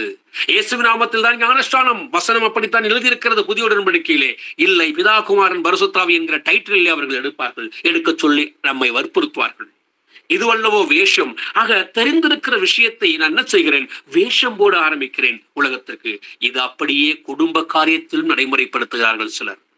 உலகத்துக்கு ஒத்த வேஷம். வாசிக்கலாம் தீத்து புத்தகம் 1 அதிகாரம் 3 வசனத்தை வாசிக்கலாம். பொய்யுரையாத தேவன் ஆதி காலம் முதல் நித்திய ஜீவனை குறித்து வாக்குத்தத்தம் பண்ணி அதை குறித்த நம்பிக்கையை பற்றி தேவ பக்திக்கு ஏதுவான சத்தியத்தை அறிகிற அறிவும் விசுவாசமும் தேவனால் தெரிந்து கொள்ளப்பட்டவர்களுக்கு உண்டாகும்படி. ஆமென். இதனோட முடிவு தீத்து 1 அதிகாரம் 4 வசனத்திலே முடிகிறது. 3 வசனத்திலிருந்து எடுத்துக்கொள்ளக்கூடிய விஷயம் என்னவாக சொல்லுகிற வசனம், பொய் உரையாத தேவன் ஆதி காலம் முதல் நித்திய ஜீவனை குறித்து வாக்குத்தத்தம் பண்ணியிருக்கிறார். இந்த கவனிகள், நீங்கள் வேதத்திலே சில விஷயங்களை ஆராய்ந்து பாருங்கள் பிரியமானவர்களே. தேவன் ஆதி முதல் நித்திய ஜீவனை குறித்து வாக்குத்தத்தம் பண்ணியிருக்கிறார் என்று எழுதியிருக்கலாம். ஆனால் வசனம் எப்படி ஆரம்பிக்கிறது கவனிங்கள். பொய்யுரையாத தேவன், திரும்ப திரும்ப சொல்லுகிறது. சத்தியத்திலே 1 யோவான் 2:21 சொல்கிறது, சத்தியத்திலே ஒரு பொய்யும் உண்டாகவில்லை என்று சொல்வது போல இங்கே தீத்தும் சொல்கிறான், தேவன் பொய் சொல்ல மாட்டார் என்று சொல்கிறது. அதனால்தான் பொய் சொல்லாத தேவன் ஆதிகாலம் முதல் அவர் நிச்சயமாக 2ஆம் வருகை வர நடக்க போகிறது என்பதை சத்தியப்படுத்தி சொல்கிறார். அதனால்தான் இங்கே வசனம் சொல்கிறது, பொய்யுரையாத தேவன் ஆதிகாலம் முதல் நித்திய ஜீவனை குறித்து உங்களுக்கு வாக்கு கொடுத்திருக்கிறார். இன்று நமக்கும் எழுதி வைக்கப்பட்டிருக்கிறது, இனி 3 ஆண்டுகளோ 4 ஆண்டுகளோ கர்த்தருடைய வருகை மிக சமீபம். திரும்ப திரும்ப நாம் சொல்லிக் கொண்டே இருக்கிறோம். வசனம் சொல்லுது போல பொய்யுரையாத தேவன், பொய்யுரையாத தேவன், அவர் வாழுகிற தேவன், நித்திய ஜீவன் தேவன் என்றெல்லாம் சொல்லுகிறது. அதே தான் இங்கும் சொல்லுகிறான் பவுல். பொய்யுரையாத தேவன் இப்படி சொல்லுகிறார்ப்பா, நன்றாக கவனியுங்கள். அதை குறித்த நம்பிக்கையை பற்றி, எதை குறித்து? நித்திய ஜீவனை குறித்த நம்பிக்கையை பற்றி கொண்டு தேவ பக்திக்கு ஏதுவான சத்தியத்தை அறிகிற அறிவும் விசுவாசமும் உனக்கு உண்டாயிருக்க வேண்டும். எப்பொழுது உண்டாகும்? அறிகிற அறிவு, சத்தியத்தை அறிகிற அறிவு எப்பொழுது உண்டாகும்? தேவன் மேல் வைக்கக்கூடிய பக்திக்கு நேராக பயணிக்கும் போதுதான். அதுதான் உங்களை பக்தி விருத்தி அடைய வைக்கும். ஆமாம், நேற்று நான் பொய் சொல்லிக் கொண்டிருந்தேன், மதுபானம் அருந்து கொண்டிருந்தேன், புகைப்பிடித்துக் கொண்டிருந்தேன். இன்று சத்தியத்தை அறியும் அறிவு வந்த பிறகு எனக்கு விசுவாசம் வந்துவிட்டது. இப்பொழுது நான் என்ன செய்கிறேன்? தேவனுக்கு நேராக வளர்ச்சி அடைவதற்காக என்னை முழுமையாக விட்டுக் கொடுக்கிறேன். நான் உலகத்துக்கு அடிமையாக இருந்தேன். ஆமாம், சந்தோஷம் எனக்கு இருந்தது. எபிரேயர் புத்தகம் 11ஆம் அதிகாரம் அங்கே சொல்லிக் கொடுக்கிறது. அனித்தியமான பாவ சந்தோஷங்கள் எனக்கு எந்த கொடுத்தது? சந்தோஷத்தை அல்லவா கொடுத்தது எனக்கு. அதை விட்டு விட்டு அழிந்து போகிற பொருள் எனக்கு சந்தோஷத்தை கொடுத்தது. ஆனால் இன்று வசனம் சொல்லிக் கொடுக்கிறது, நித்திய ஜீவன் கர்த்தர் சொல்லுகிறார், பொய் சொல்லாத தேவன் சொல்லுகிறார், உனக்கு நித்திய ஜீவன் தரப்போகிறேன் என்று சொல்லுகிறார். ஆக என் பக்தி இன்னும் கூட வேண்டுமே ஒழிய அது குறையவே கூடாது. வாசிக்கலாம் தீத்து 2ஆம் அதிகாரம் 14வது வசனத்தை. அவர் நம்மை சகல அக்கிரமத்தில் நின்று மீட்டுக்கொண்டு தமக்குரிய சொந்த ஜனங்களாகவும் நற்கிரிகளை செய்ய பக்தி வைராக்கியம் உள்ளவர்களாகவும் நம்மை சுத்திகரிக்கும்படி நமக்காக தம்மை தாமே ஒப்பு கொடுத்தார். ஆமென். இந்த கடைசி வார்த்தை கவனிங்களேன். நமக்காக தம்மையே ஒப்பு கொடுத்தார். எப்படியா? தம்மையே என்பதை தாண்டி இன்னொரு வார்த்தை அதில் ஒட்டி கொண்டிருக்கிறது. கர்த்தர் தாமே உங்களை ஆசீர்வதிப்பாராக என்று வேதம் பதிவு செய்திருக்கும். கர்த்தர் உங்களை ஆசீர்வதிப்பார் என்பதற்கும் கர்த்தர் தாமே ஆசீர்வதிப்பார் என்பதற்கும் வித்தியாசம் இருக்கிறது, புரிந்து கொள்ள வேண்டும். இங்கே வசனம் சொல்லிக் கொடுக்கிறது, நமக்காக தம்மையே ஒப்பு கொடுத்தார் என்பதை தாண்டி நமக்காக தம்மை தாமே ஒப்பு கொடுத்தார். இங்கே கர்த்தர் ஆசீர்வதிப்பார், கர்த்தர் தாமே ஆசீர்வதிப்பார் என்றால் கர்த்தர் என்ற இடத்திலே பலர் பயன்படுத்திக் கொள்ளலாம். ஆனால் கர்த்தர் மட்டும்தான் உங்களை ஆசீர்வதிக்க முடியும். ஆசீர்வாதம் என்றால் உலகம் வேறு எதுவும் தர முடியாது. கர்த்தர் மட்டுமே உங்களுக்கு ஆசீர்வாதத்தை கொடுக்க முடியும். அதனால்தான் அது ஆசீர்வாதமாக இருக்கிறது. ஏனென்றால் யோவான் புத்தகம் 14:27 வாசிப்பீர்கள் என்றால், உலகம் தரக்கூடாத சமாதானத்தை நான் உங்களுக்கு தருகிறேன். உலகம் தரக்கூடாத சமாதானம், உலகம் உங்களுக்கு ஒரு சமாதானத்தை கொடுக்கவே முடியாது என்பதுதான் அதன் அர்த்தம். ஆனால் கர்த்தர் கொடுக்கிற சமாதானம் தான் சமாதானமே தவிர உலகம் தருகிற சமாதானம் சமாதானம் அல்ல. ஏனால் கர்த்தர் ஒன்றை கொடுத்தால் அது நித்தியம் என்று பொருள், நித்தியமாக அழியாத ஒரு விஷயமாக இருக்கும். அதுதான் வளர்ச்சி. அதைத்தான் இங்க சொல்லுகிறார் பவுல். எப்படியாம்? நமக்காக தம்மை தாமே, நான் மட்டும்தான் தேவன் ஒருவர் என்பதை மறந்துவிட வேண்டாம். அழுத்தம் திருத்தமாக பவுல் எழுதுகிறான் தீத்துவுக்கு சொல்லும் பொழுது. எப்படியாம்? தம்மை தாமே ஒப்பு கொடுத்தார். விஷயத்தை கவனிங்கள். எப்படி? அவர் நம்மை சகல அக்கிரமங்கள் நின்று மீட்டுக்கொண்டு தமக்குரிய சொந்த ஜனங்களாக, ஆசாரிய கூட்டமாக, ராஜரீக ஆசாரிய கூட்டமாக இருக்கிறதல்லவா, நற்கிரியைகளை செய்ய பக்தி வைராக்கியம் உள்ளவர்களாக. நன்றாக யோசிங்கள் பிரியமானவர்களே. நீங்கள் நற்கிரியை செய்ய பக்தி வைராக்கியம் வேண்டும், அன்பு வேண்டும். அந்த நற்கிரி நல்ல காரியம் செய்வதற்கு கூட இடத்திலே நிறைய பணம் இருக்கலாம், இடத்திலே நிறைய சொத்து இருக்கலாம். ஆனால் வைத்துக் கொண்டு என்ன செய்வது என்று தெரியாமல் கூட நிறைய நபர்கள் இருப்பார்கள். ஆனால் சத்தியம் சொல்லிக் கொடுக்கிறது, நற்கிரிகள் செய்ய பக்தி வைராக்கிய வேண்டும். நான் ஏற்கனவே சொன்னேன், பக்தி என்பது அன்பு என்கிற ஒன்று. பக்தி என்றால் கீழ்ப்படிதல் என்று பொருள். ஆக இங்கே நற்கிரியை செய்யக்கூட பக்தி வைராக்கியம். நம்மை சுத்திகரிக்கும்படி அவர் நம்மை சுத்திகரித்தார். இயேசுவின் ரத்தம் சகல பாவங்கள் நீக்கி நம்மை சுத்திகரிக்கும் என்கிறபடி. ஆக இந்த தம்மையே ஒப்பு கொடுத்த தேவனிடத்திலே நீங்கள் உங்களை விட்டுக் கொடுக்கும் பொழுது அது பக்தி விருத்திக்கு நேராகத்தான் நம்மை கொண்டு செல்கிறது. தொடர்ந்து வாசிக்கலாம் எபிரேயர் புத்தகம் 12வது அதிகாரம் 28வது வசனத்தை. ஆதலால் அசைவில்லாத ராஜ்யத்தை பெறுகிறவர்களாகிய நாம் பயத்தோடும் பக்தியோடும் தேவனுக்கு பிரியமாய் ஆராதனை செய்யும்படி கிருபையை பற்றி கொள்ள கடவும். ஆமீன். கிருபையினால் விசுவாசத்தை கொண்டு ரட்சிக்கப்பட்டீர்கள் என்று எபேசு சபைக்கு 2ஆம் அதிகாரம் 8ஆம் வசனத்திலே. ஆனால் இங்கே கவனிங்கள், எபிரேயருக்கு எழுதும் பொழுது அசைவில்லாத ராஜ்யத்தை பெறப்போகிறவர்கள் நீங்கள். ஒரு உத்தரவாதத்தை வேதம் நமக்கு கொடுக்கிறது பிரியமானவர்களே. என்ன உத்தரவாதம்? அசைவில்லாத ராஜ்யம். ஆக அழிந்து போகிற ராஜ்யத்தில் இருக்கக்கூடிய நாம் எதை பெறப்போகிறோம்? அழிவில்லாத ராஜ்யத்தை பெறப்போகிறோம். ஆக அழிவில்லாத ராஜ்யம் நித்திய ஜீவன். அந்த நித்திய ஜீவனுக்கு போக போகிற நாம் பயத்தோடு பக்தியோடு. இங்க ரெண்டு வார்த்தை, பய பக்தி, இரண்டும் பிரிக்கப்பட்டிருக்கிறது வார்த்தை வேதம். கவனிங்கள், இந்த பயம் வேண்டும், பக்தியும் வேண்டும், அன்பு வேண்டும். தேவனை குறித்த பயம் இருக்க வேண்டும். நன்றாக கவனிங்கள். இப்போ 1 யோவான் புத்தகம் 4ஆம் அதிகாரம் சொல்லிக் கொடுக்கிற 8ஆம் வசனத்திலே தேவன் அன்பாகவே இருக்கிறார். அதனுடைய எல்லை என்னவாக இருக்கிறது? 1 யோவான் 3:16 சொல்கிறது, அவர் ஜீவனையும் கொடுத்தார். எப்போ? அன்பாக இருக்கக்கூடிய தேவன் அன்பின் கடைசி எல்லை எது என்பதை நமக்காக வந்து ஜீவனை கொடுத்தார் என்பதுதான் அதன் எல்லை. இங்கே இப்படிப்பட்ட தேவன் இன்னொரு பகுதியும் சொல்லிக் கொடுக்கிறது வேதம். அவர் பட்சபாதம் இல்லாதவர், பட்சிக்கிற அக்கினி என்று எபிரேயர் புத்தகம் சொல்லிக் கொடுக்கிறது. ஆக இவ்வளோ விஷயங்கள் இருக்கும் பொழுது நான் தேவனை பார்க்கும் பொழுது ஒரு பயம். என்னை நியாயந்திருக்கிறவர் என் ராஜா என்கிற எண்ணம். எப்படி தேவன் அன்பாகவே இருக்கிறார், என் தகப்பன், என்னுடைய சொந்தம் என்றெல்லாம் நாம் பேசும் அதே வேளையிலே அவர் பட்சிக்கிற அக்கினி, அவர் எல்லாவற்றையும் குறித்து கணக்கு கேட்பார் என்கிற எண்ணமும் ஓடிக்கொண்டே இருக்க வேண்டும். அதனால்தான் அவன் சொல்லுகிறான், தேவனுக்கு பிரியமாய் ஆராதனை செய்யும்படி. ஆக நீங்கள் கீழ்ப்படிதல் எப்படி? அவருக்கு பிரியமான கீழ்ப்படிதலாக இருக்க வேண்டும். ஆராதனை என்பதற்கு பொருள் அதுதான் அர்த்தம். ஆக நீங்கள் கீழ்ப்படியும்படி எப்படியாம்? அந்த கிருபை உங்களை மீட்டுக் கொண்டதல்லவா.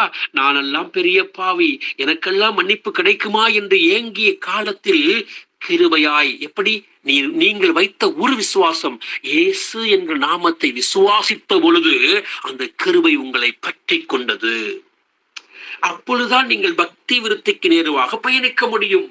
இதுதான் அதன் பொருள். பிரியமானவர்களே, நாம் நிறைய வசனங்களை தெரிந்து வைத்திருந்தும் நமக்கு கீழ்ப்படியக்கூடிய விஷயங்களிலே கீழ்ப்படிந்து விட்டோம் என்றால் ராஜ்யம் மிக அருகில் என்பதை மறந்துவிட வேண்டாம். வாசிக்கலாம். யாக்கோப்பு 1ஆம் அதிகாரம் 26, 27 வாசிக்கலாம். உங்களில் ஒருவன் தன் நாவை அடக்காமல் தன் இருதயத்தை வஞ்சித்து தன்னை தேவ பக்தியுள்ளவன் என்று எண்ணினால் அவனுடைய தேவ பக்தி வீணாயிருக்கும். திக்கற்ற பிள்ளைகளும் விதவைகளும் படுகிற உபத்திரவத்திலே அவர்களை விசாரிக்கிறதும் உலகத்தால் கரைபடாதபடிக்கு தன்னை காத்து கொள்ளுகிறதுமே பிதாவாகிய தேவனுக்கு முன்பாக மாசில்லாத சுத்தமான பக்தியா இருக்கிறது. ஆமென். இங்கே கடைசியில 27 வாசிக்கப்படுவது போல தேவனுக்கு முன்பாக சுத்தமான பக்தியா இருக்கிறது. பக்தியே நல்ல விதமான ஒரு வார்த்தை தான். ஆனால் அதிலும் பிசிறு இருக்கக்கூடாது என்பதுதான் மாசு இல்லாத சுத்தமான பக்தி என்று வேதம் சொல்லிக் கொடுக்கிறது. எப்படி? உங்கள் ஒருவன் தன் நாவை அடக்காமல் தன் இருதயத்தை வஞ்சித்து தன்னை தேவ பக்தி உள்ளவன் என்று எண்ணினால். நன்றாக கவனியுங்கள். எனக்கு இயேசு தெரியும் என்று சொல்லிக்கொண்டு என் எதிரில் அமர்ந்திருக்கக்கூடிய சகோதர சகோதரிகளை அன்பு காட்டாமல் வார்த்தையினால் அவர்களை அங்களிப்பேன் என்றால், அவர்களை திட்டி தீர்ப்பேன் என்றால், யோசித்து பாருங்கள், என் இருதயம் என்னவாக இருக்கிறது? வஞ்சிக்கப்பட்டிருக்கிறது என்று பொருள். ஆக தன்னை தேவபக்தி உள்ளவன் என்று அவன் சொல்ல முடியாது. 27 சொல்கிறது, திக்கற்ற பிள்ளைகளும் விதவைகளும் படுகிற உபத்திரவம். யாரெல்லாம் திக்கற்ற பிள்ளைகள் என்றால் இங்கே கவனிங்கள் பிரியமானவர்களே, நீங்கள் நானும் எப்படியாக இருந்தோம் தெரியுமா? எபேசுக்கு எழுதும் போது பவுல் 2ஆம் அதிகாரம் 12ஆம் வசனத்தில் சொல்லிக் கொடுப்பான், அக்காலத்திலே நீங்கள் கிறிஸ்துவை சேராதவர்களும் இஸ்ரவேலின் காணியாட்சிக்கு புறம்பானவர்களும் வாக்குத்தத்தத்தின் உடன்படிக்கைக்கு அந்நியருமாக இருந்த நீங்கள் தேவனற்றவர்களும் நம்பிக்கை இல்லாதவர்களுமாக இருந்தீர்கள் என்பதை நினைத்துக் கொள்ளுங்கள் என்று சொல்லுவான். ஆக நாம் எப்படிப்பட்டவர்கள்? திக்கற்ற பிள்ளைகள். நமக்கு எந்த ஒரு பிடிமானமும் இல்லாத பிள்ளைகளாக வாழ்ந்த நாட்கள் உண்டு. கல்லையும் மண்ணையும் பார்க்கிற ஒவ்வொரு விஷயத்தையும் காற்றையும் கடலையும் பார்த்து கும்பிட்டுக் கொண்டிருந்த நமக்குத்தான் விசுவாசத்தின் மூலமாக தேவன் கிருபையை கொண்டு வந்தார். விசுவாசத்தினாலே நீதிமான் பிழைப்பான் என்கிற வசனத்தின்படி நீங்கள் விசுவாசத்திற்குள் வந்த பொழுதுதான் திக்கற்ற என்று சொல்லக்கூடிய நிலை மாற்றப்படுகிறது. விதவைகளும் படுகிற உபத்திரவம் கிட்டத்தட்ட இரண்டும் ஒன்றாக மாற்றுகிறார் கர்த்தர். இங்கே விதவைகளுக்கு ஏற்றது சொல்வது போல உங்களையும் என்னையும் கர்த்தர் பார்த்து சொல்கிறார், நீ என் மனவாட்டி என்று சொல்கிறார் வெளிப்படுத்தின விசேஷம் புத்தகத்திலே. இந்த அன்பு அளப்பரியது. ஆக அப்போ உலகத்தால் கரைபடாதபடிக்கு தன்னை காத்து கொள்ளும் அளவிற்கு ஒரு பக்தி வைராக்கியம் வேண்டும். அதனால்தான் தேவனுக்கு முன்பாக மாசில்லாத சுத்தமாக இருக்க வேண்டும் என்ற யாக்கோப்பு நமக்கு சொல்லிக் கொடுக்கிறார். ஆக தேவனுடைய வசனத்துக்கு நேராக கீழ்ப்படியும் பொழுது அது வளர்ச்சிக்கு நேராக நம்மை கொண்டு சொல்கிறது. சரி, பேதுரு என்ன சொல்கிறார் என்பதை பார்ப்போம். 1 பேதுரு புத்தகம் 3ஆம் அதிகாரம் 1 வசனத்தை வாசிக்கலாம். அந்தபடி மனைவிகளே உங்கள் சொந்த புருஷர்களுக்கு கீழ்ப்படிந்திருங்கள். அப்பொழுது அவர்களில் யாராவது திருவசனத்திற்கு கீழ்ப்படியாதவர்களாய் இருந்தால் பயபக்தியோடு கூடிய உங்கள் கற்புள்ள நடக்கையை அவர்கள் பார்த்து போதனையின்றி மனைவிகளின் நடக்கையினாலேயே ஆதாயப்படுத்திக் கொள்ளப்படுவார்கள். ஆமேன். ஆமேன். அந்தபடி மனைவிகளே யாருக்கு கீழ்ப்படிய வேண்டுமா? உங்கள் சொந்த புருஷர்களுக்கு கீழ்ப்படியுங்கள். இது முதல் விஷயம். அடுத்தது அவர்களில், அப்பொழுது அவர்களில் யாராவது, இங்கே 2 நபரையும் சேர்த்துக் கொள்கிறார் கர்த்தர். நன்றாக கவனிங்கள். அப்பொழுது அவர்களில் யாராவது, முதலில் சொல்லப்பட்டது உங்கள் மனைவிகளே உங்கள் சொந்த புருஷருக்கு கீழ்ப்படிந்திருங்கள். எபேசுக்கு எழுதும் போது 5ஆம் அதிகாரத்திலே பவுல் ஒன்றை பதிவு செய்திருப்பான். நீங்கள் எல்லா காரியத்திலும் உங்கள் கணவருக்கு கீழ்ப்படிந்திருக்க வேண்டும் என்று சொல்லிக் கொடுப்பான். இங்கே அப்பொழுது அவர்களில் யாராவது திருவசனத்திற்கு கீழ்ப்படியாதவர்களாய் இருந்தால் பயபக்தியோடு கூடிய உங்கள் நடக்கை என்னவாக இருக்க வேண்டுமா? கற்புள்ள நடக்கை. கவனித்துக் கொள்ளுங்கள். பயபக்தியுடன் கூடிய உங்கள் நடக்கை அவர்கள் பார்த்து, போதனையின்றி, வசனம் தொடர்ந்திருக்கலாம், ஆனால் அங்கே ஒரு வார்த்தை கூடுதலாக இடப்பட்டிருக்கிறது. என்னவாம்? உங்கள் கற்புள்ள நடக்கை என்கிற ஒரு விஷயம். ஏனென்றால் நீங்கள் கற்புள்ள கன்னியாகிய ஒரே புருஷனுக்கு ஒப்பு கொடுத்தபடியால் கிறிஸ்து என்னும், நன்றாக புரிந்து கொள்ளுங்கள் பிரியமானவர்களே, அந்த கிறிஸ்து என்னவாக இருக்கிறார்? சுத்தமாக இருக்கிறார், பரிசுத்தமாக இருக்கிறார். நான் பரிசுத்தர், ஆகையால் நீங்களும் பரிசுத்தமாக இருங்கள் என்று சொன்னார். அந்த பரிசுத்தத்திற்கு ஒத்த ஒரு வார்த்தை தான் கற்புள்ள நடக்கை என்று சொல்கிறது. கற்பு என்பது, நன்றாக கவனியுங்கள் பிரியமானவர்களே, மிக சுத்தமானதாக இருக்க வேண்டும். அசுத்தம் அங்கு இருக்கவே கூடாது. அதனால்தான் உங்களுடைய சுத்தமான நடவடிக்கை எதுவாக இருக்கிறது? ஆவின் கனி இருக்கக்கூடிய அன்பு, சந்தோஷம், சமாதானம், நீடிய பொறுமை, தயவு, நற்குணம், சாந்தம், விசுவாசம், இச்சையடக்கம் சொல்லக்கூடிய இந்த கற்புள்ள நடக்கையை அவர்கள் பார்த்து போதனையின்றி அவர்களை ஆதாயப்படுத்திக் கொள்ளலாம். ஆக அப்படி நடக்கும் பொழுதுதானே என்னுடைய பக்தி விருத்தி அடைய ஆரம்பிக்கிறது. எதற்கெடுத்தால் நான் பேச ஆரம்பித்து விட்டேன் என்றால் இங்கே கற்பு களைந்து போய்விடும். தொடர்ந்து வாசிக்கலாம். 1 பேதுரு புத்தகம் 4ஆம் அதிகாரம் 18ஆம் வசனத்தை வாசிக்கலாம். நீதிமானே ரட்சிக்கப்படுவது அரிதானால் பக்தி இல்லாதவனும் பாவியும் எங்கே நிற்பான்? நீதிமானே ரட்சிக்கப்படுவது அரிதானால், விசுவாசம் இருக்கிறது சகோதரனே, ஆனால் அவனுக்கே இந்த பிரச்சனை என்றால் பக்தி இல்லாதவனும் பாவியும் கிட்டத்தட்ட 2ம் ஒரே பொருள் என்று நினைக்கலாம். இங்கே கவனியுங்கள். பக்தி இல்லாதவன், பக்தி என்றால் அன்பு என்று சொல்லிக் கொடுத்தேன். தேவன் மேல் அன்பு இல்லை என்றால் என்னவாக மாறிவிடுகிறான்? அவன் பாவியாக மாறிவிடுகிறான். தேவன் மேல் அன்பு இல்லாதவனும் பாவி என்ன செய்வான்? யோசித்து பாருங்கள். யார் பாவி என்று வேதம் வரையறுத்து வைத்திருக்கிறது? அதன்படி அந்த நிலைக்குள்ளே அவன் கடந்து போய்விடுவான். ஆக தேவன் மேல் வைக்கக்கூடிய அன்பு இல்லாதவனும் இந்த பாவியும் எங்கே நிலையிருப்பான்? அவன் இருப்பதற்கான வாய்ப்புகளே இல்லை என்று வேதம் சொல்லிக் கொடுக்கிறது. அதனால் நம்முடைய பக்தி விருத்தி தொடர்ந்து கொண்டே இருக்க வேண்டும். தொடர்ந்து வாசிக்கலாம். 2 பேதுரு புத்தகம் 1ஆம் அதிகாரம் 3வது வசனத்தை வாசிக்கலாம். தம்முடைய மகிமையினாலும் காருண்யத்தினாலும் நம்மை அழைத்தவரை அதிகிற அறிவினாலே ஜீவனுக்கும் தேவ பக்திக்கும் வேண்டிய யாவற்றையும் அவருடைய திவ்ய வல்லமையானது நமக்கு தந்திருந்ததுமன்றி. ஆமென். ஆமென். தம்முடைய மகிமையினாலும் காருண்யத்தினாலும் நம்மை அழைத்தவரை அறிகிற அறிவினாலே ஜீவனுக்கும் தேவ பக்திக்கும் வேண்டிய யாவற்றையும் அவருடைய திவ்ய வல்லமை கொடுத்தது. எப்பொழுது? அவரை அறிகிற அறிவினாலே. அவரை அறிகிற அறிவு அவரை தெரிந்து வைத்திருப்பது அல்ல, அவரை அறிகிற அறிவு. அவரை அறிந்து வைத்திருக்க வேண்டும். தெரிந்து வைத்திருப்பது என்பது மூளை சம்பந்தப்பட்ட விஷயம். ஆனால் அறிகிற அறிவு என்பது உணர்ச்சி சம்பந்தப்பட்ட விஷயம், என் உணர்வோடு கலந்த விஷயம். அப்பொழுதுதான் தேவன் அடிபட்டார், தேவனை ஒருவன் கன்னத்திலே அறைந்தான் என்கிற பொழுது என் கன்னத்தில் ஒருவர் அறைந்தது போன்ற உணர்வு ஏற்படுகிறது அல்லவா? அப்பொழுதுதான் நீங்கள் வைத்திருக்கக்கூடிய இந்த அன்பின் எல்லை அடுத்த கட்டத்திற்கு எடுத்துச் செல்லப்படும். அதனாலதான் அவர் சொல்கிறார், அவரை அறிகிற அறிவினாலே ஜீவனுக்கும் தேவ பக்திக்கும் வேண்டிய யாவற்றையும் அவருடைய திவ்ய வல்லமையானது நமக்கு தந்து அருளினது. அது மற்ற இன்றி அடுத்து தொடர்கிறது. நாம் இதோடு முடித்துக் கொள்வோம். இது நமக்கு தந்தது இது தேவபக்திக்கு, தேவனை குறித்த அன்பு, தேவனுக்கான கீழ்ப்படிதல் நமக்கு முக்கியம் என்கிறதை இந்த வசனம் நமக்கு காட்டி கொடுக்கிறது. வாசிக்கலாம் தொடர்ந்து 2 பேதுரு புத்தகம் 3ஆம் அதிகாரம் 11வது வசனத்தை வாசிக்கலாம். இப்படி இவைகளெல்லாம் அழிந்து போகிறதா இருக்கிறபடியால் நீங்கள் எப்படிப்பட்ட பரிசுத்த நடக்கையும் தேவ பக்தியும் உள்ளவர்களாய் இருக்க வேண்டும். நாமே யோசித்து பாருங்களேன். இந்த உலகம் அழிந்து போகிற இருக்கிறபடியால் நீங்கள் எப்படிப்பட்ட பரிசுத்த நடக்கையும் தேவ பக்தியும் உள்ளவர்களாய் இருக்க வேண்டும். நம்மை பார்த்து கேள்வி கேட்கிற விஷயம்தான். ஒரு ஆச்சரியமான விஷயமாகத்தான் இருக்கிறது. ஆக அந்த எப்படிப்பட்ட என்கிறதை தான் வேதம் நமக்கு சொல்லிக் கொடுக்கிறது. இதே பேதுரு மூலமாக 1 பேதுரு புத்தகத்தை வாசிப்பீர்கள் என்றால் நீங்கள் எப்படியாம் உங்கள் நடக்கைகள் எல்லாவற்றிலும் எப்படிப்பட்ட பரிசுத்தம், ஜீவனுள்ள பலியாக உங்கள் சரீரங்களை ஜீவனுள்ள பலியாக ஒப்புக் கொடுங்கள்.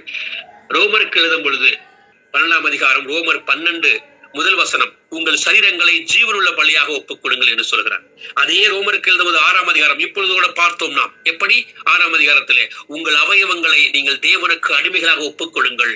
எப்படிப்பட்ட பரிசுத்த நடக்கை, நீங்கள் தேவனுக்கு முழுமையாக உங்களை ஒப்புக் கொடுக்கும் மட்டும்தான் அங்கே பரிசுத்த நடக்கை வெளிப்படும். ஏனென்றால் உங்களை தெசலோனிக்கேயர் எழுதும்போது பவுல் சொல்கிறான், உங்கள் ஆவி ஆத்துமா சரீரம் பரிசுத்தமாக காக்கப்படுவதாக.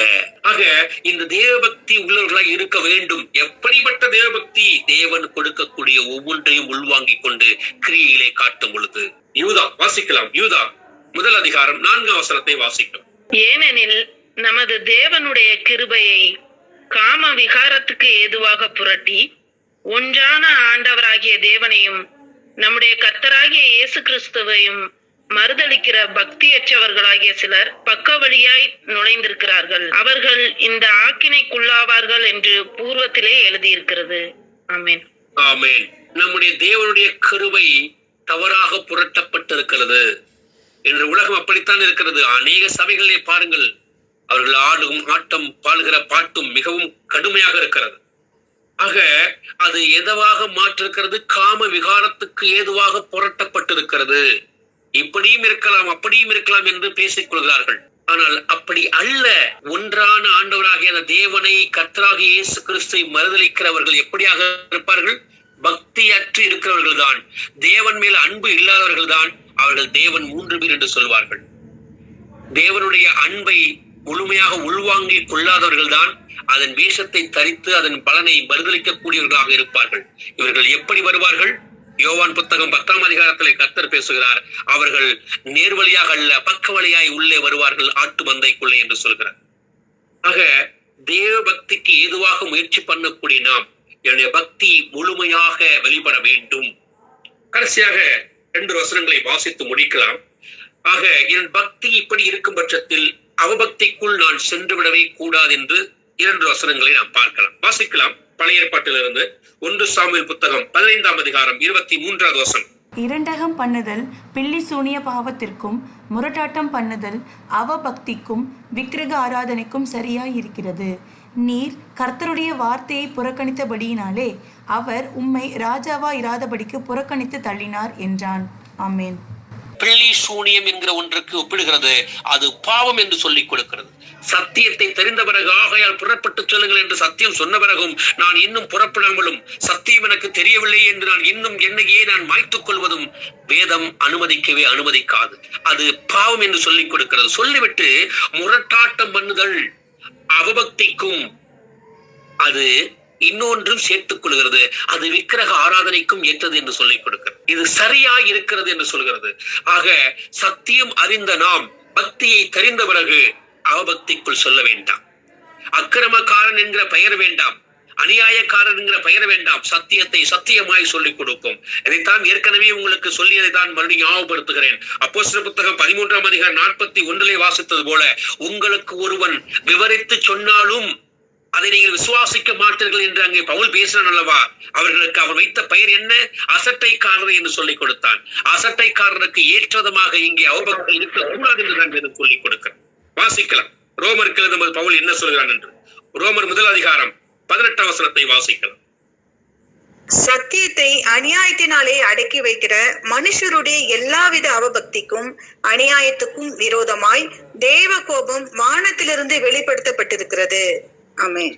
ஆமென். எல்லா விதமான அவபக்திக்கும் அநியாயத்துக்கும் விரோதமாய் எது? சத்தியத்தை அநியாயத்தினாலே அடக்கி வைக்கிற மனுஷனுடைய அவபக்தி. ஆக சத்தியத்தை அறிந்த பிறகும் நான் என்ன செய்யக்கூடாது? அதை அடக்கி வைக்கக்கூடிய அளவுக்கு இருக்கக்கூடாது. சத்தியத்தை சொன்னால் எங்கே என் தகப்பனார், என் தாயார், என் உறவுகள் என்னை மதிக்காமல் சென்று விடுமோ, என் மனைவி, என் கணவர் என்னை ஏற்றுக்கொள்ளாமல் போய்விடுவார்களோ என்ற எண்ணம் வேண்டாம். சத்தியம் இதுதான், இயேசுதான் தேவன் என்று தெரிந்த பிறகு இன்னும் ஏன் தாமதம் என்கிற விதமாகத்தான் இந்த பகுதிகள் நிறைந்திருக்கிறது, எழுதப்பட்டிருக்கிறது. வாசிக்கலாம். 2 தீமோத்தேயு புத்தகம் 2ஆம் அதிகாரம் 16வது வசனத்தை வாசிக்கலாம். சீர்கேடான வீண் பேச்சுகளுக்கும் விலகியிரு, அவைகளால் அவர்கள் அதிக அவபக்தி உள்ளவர்கள் ஆவார்கள். யார் அவபக்தி உள்ளவர்கள் ஆவார்கள்? சீர்கேடான வீண் பேச்சுகளை பேசுகிறவர்கள் தான் அவபக்திக்குள்ளாவார்கள். இல்லை, சத்தியம் இதுதான். தேவனே மாம்சத்தில் வெளிப்பட்டார், அவர் ஆவியாக இருக்கிறார், அவருக்கு சிலை வைக்க கூடாது என்கிற விஷயம் தெரிந்திருந்தும் கூட நான் என்ன பண்ணுகிறேன்? அவைகளை குறித்து பேசி அந்த கிரியைகளை செய்ய ஆரம்பிக்கிறேன். சிலை வணக்கம் தவறு என்று தெரிந்தும் நான் சிலை வைப்பேன் என்றால் அது என்னவாக இருக்கிறது? அது அவபக்தியாகத்தான் இருக்கிறது. தேவனை எதிர்த்து போடுகிற ஒரு பெருமையாகத்தான் இருக்கிறது. வாசிக்கலாம். தீத்து 2ஆம் அதிகாரம் 12வது வசனத்தை வாசிக்கலாம். தீத்து 2:12.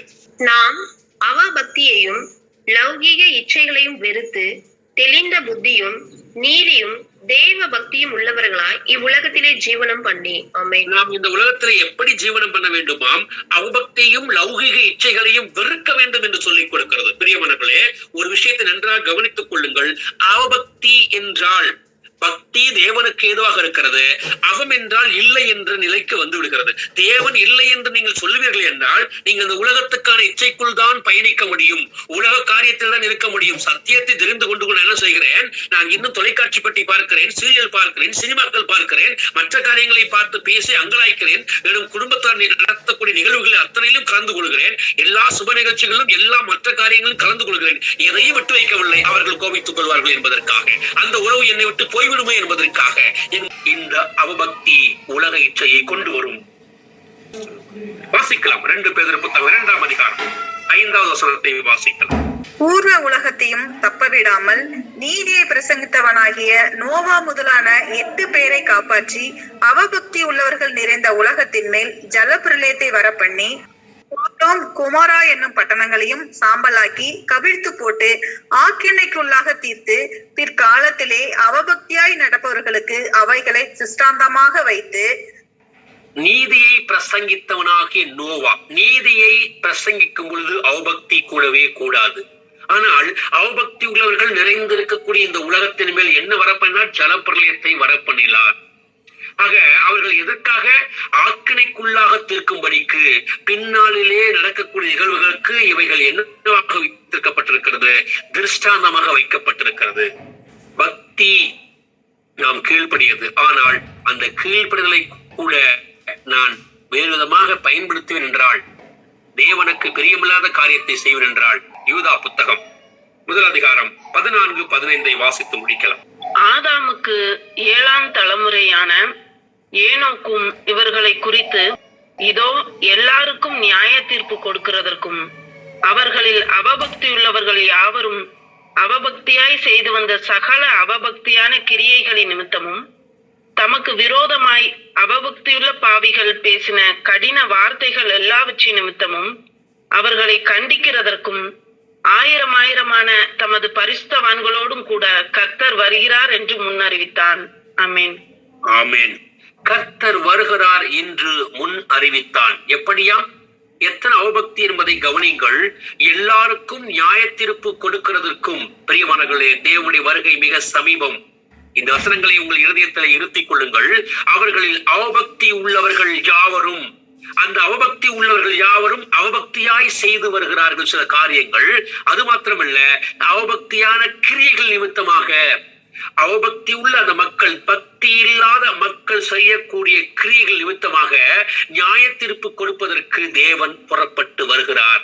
தமக்கு விரோதமாய் உங்களுக்கும் எனக்குமாக அல்ல, கர்த்தருடைய பிள்ளைகளை துன்பப்படுத்தினவர்கள், நீங்கள் சத்தியத்தை சொல்லும் பொழுது உங்களை அசட்டைப்படுத்தினவர்கள் எல்லாவற்றிற்கும் சேர்த்து அது யாருக்கு சேர்கிறது? தமக்கு என்று வேதம் சொல்லிக் கொடுக்கிறது. கர்த்தருக்கு விரோதமாய் அவபக்தி உள்ள பாவிகள் பேசின கடின வார்த்தைகள் நிமித்தம். யாராம்? அவபக்தி உள்ள உள்ள மனிதர்களுக்கு இன்னொரு பெயர் என்ன? பாவி என்கிற வார்த்தையை வேதம் பயன்படுத்துகிறது. பக்தி இல்லாதவனும் பக்தி இல்லாதவனும், கவனிங்கள் பிரியமானவர்களே, நீதிமான ரட்சிக்கப்படுவது அரிதானால் பக்தி இல்லாதவனும் பாவியும் எங்கிருப்பான் என்று வேதம் ஏற்கனவே கேட்டதல்லவா? இங்கே வேதம் சொல்கிறது யூதா மூலமாக, தமக்கு விரோதமாய் அவபக்தியுள்ள பாவிகள். பாவிகள் என்னவாக இருப்பார்கள்? பக்தி இல்லாமல் இருப்பார்கள். அவர்கள் பேசின வார்த்தை என்னவாக இருந்தது? கடினமாக இருந்தது. அதன் நிமித்தம் அவர்களை கண்டிப்பதற்கும் ஆயிரமான தமது பரிசுத்தவான்களோடு கர்த்தர் வருகிறார் என்பதை மறந்துவிட வேண்டாம். பிரியமானவர்களே, என்னுடைய பக்தி எப்பொழுதுமே கர்த்தருக்கு நேராகத்தான் இருக்க வேண்டும். கர்த்தரோடு சேர்ந்து வளர்ச்சி பெற வேண்டுமே தவிர, ஆனால் அது அவபக்திக்குள் சென்றுவிடக் கூடாது என்பத ஒரு எச்சரிக்கையோடு இந்த பதிவை நாம் முடிக்கிறோம். பிரியமானவர்களே, கேட்ட வசனங்கள் அத்தனையும் மனதிலே பதித்தவர்களாய் நாம் இன்னும் ஒன்றிலும் மறலாமல் கர்த்தருக்கு பிரியமானதை மாத்திரமே செய்ய வைராக்கியமாக இருப்போம். இந்த சிந்தனையோடு ஒரு சிறு ஜெபத்தோடு இந்த கூடுகையை நிறைவு செய்கிறேன். உங்கள் கண்களை மூடிக்கொள்ளுங்கள், உங்களுடைய தலைகளை தாழ்த்திக் கொள்ளுங்கள். கர்த்தரோடு நாம் பேச போகிற நேரம். எங்கள் அன்பின் பரலோக தகப்பனே, எங்கள் ஆண்டவரும் இரட்சகருமாயிருக்கிற இயேசுவே, உம்மை நன்றியோடு போற்றுகிறேன். நீர் நல்லவர், நீர் வல்லவர், நீர் பரிசுத்தர், நீர் உன்னதர், கிருபையும் இரக்கம் நிறைந்தவரே, உம்மை நன்றியோடு துதிக்கிறேன். நீர் பெருகவும் நாங்கள் சிறுகவுமாய் எங்களை தாழ்த்துகிறோம். ஆண்டவரே, இந்த நாளிலும் எங்களோடு பேசிய காரியத்திற்காக நன்றி செலுத்துகிறோம்ப்பா. நாங்கள் எங்களை ஆண்டவரே இன்னும் பக்திக்கு நேராக எங்களை ஆண்டவரே உமக்கு உண்மை உத்தமமாக இருக்க எங்களை ஒப்புக் கொடுக்கிறோம். அவபக்தியான காரியங்கள் எங்களுடைய உள்ளத்திலும் எங்களுடைய கிரியைகளிலும் இருந்தால் ஆண்டவரே தயவாய் மன்னியும். ஆண்டவரே, இந்த கூடுகையிலே கலந்து கொண்ட ஒவ்வொரு சகோதரனையும் சகோதரியையும் சிறுபிள்ளைகளையும் பெரியவர்களையும் இயேசு கிறிஸ்து நாமத்தினாலே ஆசீர்வதிக்கிறோம். ஆண்டவரே, ஆவியானவரே, நீங்கள் எங்களோடு இருந்து கிரியை செய்கிறபடியால் உம்மை ஸ்தோத்திரிக்கிறோம். ஆண்டவரே, உமது வருகையிலே நாங்கள் ஒவ்வொருவரும் எடுத்துக் கொள்ளப்படுவதற்கு எங்களை தகுதி உள்ளவர்களாய் மாற்றுகிற கிருபைக்காக நன்றி செலுத்துகிறோம். ஆண்டவரே, எங்களையே தாழ்த்தி ஒப்புக் கொடுக்கிறோம். இயேசு கிறிஸ்து நாமத்தினாலே ஜெபிக்கிறோம். ஜீவனுள்ள நல்ல பிதாவே, ஆமேன், ஆமேன். Praise the lord, brothers and sisters.